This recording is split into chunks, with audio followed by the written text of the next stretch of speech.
ઘણી ખમા શ્રીનાથજીને ઉચ્ચાર્યો આનંદ દર્શન આપોને.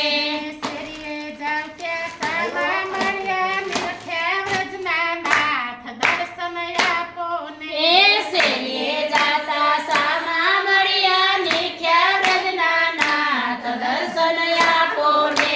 ડીએ જાવ ત્યાં સામા મળ્યા નિરખ્યા નંદકુમાર દર્શન આપોને. એ ડેલીએ જાતા સામા મળ્યા નિરખ્યા નંદના લાલ દર્શન આપોને. બારીએ જાવ ત્યાં સીતા દીઠા શામ દર્શન આપોને. એ બારીએ જાતા સૂતા દીઠા શ્યામ દર્શન આપોને. ત્રણ સ્વરૂપ બદલાવ્યા ને દયા કરી દીનાનાથ દર્શન આપોને. એ ત્રણેય સ્વરૂપ બદલાવ્યા ને દયા કરી દીનાનાથ દર્શન આપોને. જમવા પધાર્યા જોડ માને નિરખ્યા વારંવાર દર્શન આપોને. એ જમવા પધાર્યા જો